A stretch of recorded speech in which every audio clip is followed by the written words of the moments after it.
கர்த்தருடைய பரிசுத்த நாமத்திற்கு மகிமை உண்டாகட்டும். மகிமையான ஒரு காலையிலே உங்களை சந்திப்பதிலே கர்த்தருக்குள் சந்தோஷம் அடைகிறேன்.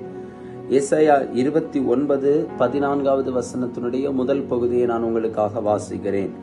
ஆதலால் இதோ நான் அற்புதமும் ஆச்சரியமான பிரகாரமாய் இந்த ஜனங்களுக்குள்ளே ஒரு அதிசயத்தை செய்வேன். பிரியமான தெய்வ பிள்ளைகளே, ஆண்டவர் ஏசாயா தீர்க்கதரிசியை கொண்டு ஒரு தீர்க்க தரிசனமான வார்த்தையை கொடுக்கிறார். நான் அற்புதமும் ஆச்சரியமான பிரகாரமாய் இந்த ஜனங்களுக்குள்ளே ஒரு அதிசயத்தை செய்வேன். நம்முடைய ஆண்டவர் அதிசயங்களை செய்கிறவர். வேதத்திலே பார்க்கும் பொழுது ஆண்டவர் செய்த அதிசயமான காரியங்கள் அநேக இடங்களிலே சொல்லப்பட்டிருக்கிறது. ஸ்தோத்திரம். அதாவது அதிசயம் என்று சொல்லும் போது அது ஸ்தோத்திரம் மனுஷனால் அது நடப்பிக்க முடியாத ஒரு காரியம். சோதரர், அது ஆண்டவரால் மட்டும்தான் செய்ய முடியும் என்பதுதான் ஒரு அதிசயம். சோதரம் பாருங்க, இஸ்ரவேல் ஜனங்களை ஆண்டவர் பகலில மேக ஸ்தம்பத்தினாலும் இரவுல அக்னி ஸ்தம்பத்தினாலும் கர்த்தர் வழி நடத்தினார். அதே சமயம் வேதத்துல நம்ம பார்க்கும் பொழுது அவர்கள் செங்கடலையும் யோர்தானையும் கடந்து வந்ததை நாம் வேதத்திலே பார்க்கிறோம். பாருங்கள், ஒரு மனிதனால் யோர்தானையும் ஸ்தோத்திரம் செங்கடலையும் ஒரு சாதாரணமாய் தன்னுடைய நடக்கைகளினாலே அதை கடந்து போக முடியுமா என்று கேட்டால் நிச்சயமாய் எந்த மனுஷனாலும் முடியாது.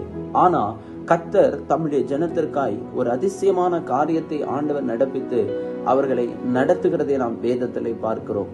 இதே போல ஆண்டவர் அநேக அதிசயங்களை வேதத்துல ஆண்டவர் அநேக தேவ பிள்ளைகளுடைய வாழ்க்கையில செய்திருக்கிறார். இன்றைக்கு ஆண்டவருடைய சமூகத்தில் இருக்கிற உங்க வாழ்க்கையிலும் ஆண்டவர் ஒரு அதிசயத்தை செய்வார். நான் அற்புதமும் ஆச்சரியமான ஒரு அதிசயத்தை இந்த ஜனத்துக்குள்ளே செய்வேன் என்று ஆண்டவர் சொல்லி இருக்கிறாரே. ஆண்டவர் நிச்சயமாய் ஒரு அற்புதமும் அதிசயமான காரியத்தை உங்கள் வாழ்க்கையில செய்ய போகிறார். நீங்கள் சூத்திரம் எதிர்பார்த்திராத ஒரு அதிசயத்தை உங்கள் வாழ்க்கையில கர்த்தர் நடப்பிக்க போகிறார். ஆண்டவரால் மட்டுமே அது முடியும். அது மனுஷனால் சாத்தியமற்றது. ஜெபிப்போமா? எங்களை அளவுக்கு அதிகமா நேசிக்கிற பரலோக பிதாவே, நல்ல வேளைக்காக நன்றி. இந்த நாளிலும் ஆண்டவர் தந்த நல்ல வார்த்தைக்காக நன்றி. எங்க வாழ்க்கையில இன்றைக்கு கர்த்தர் ஒரு அதிசயமான அற்புதத்தை நீ செய்ய புகழமைக்காக நன்றி செலுத்துகிறேன். நாங்கள் விசுவாசிக்கிறோம். ஆண்டவர் நிச்சயமாய் மனுஷனால் முடியாதது, மருத்துவத்தால் முடியாதது, உலகத்துல எந்த விஞ்ஞானிகளாலும் முடியாத ஒரு அற்புதமான அதிசயத்தை கர்த்தர் எங்க வாழ்க்கையில செய்ய போகிறீங்க. நாங்க நம்புகிறோம். இயேசுவின் நாமத்தில் நாங்கள் உம்மை விசுவாசிக்கிறோம். ஜெபம் கேட்டு பதில் தருகிற நல்ல பிதாவே, ஆமேன், ஆமேன். God bless you. கர்த்தர் உங்களை ஆசீர்வதிப்பார். ஆமேன்.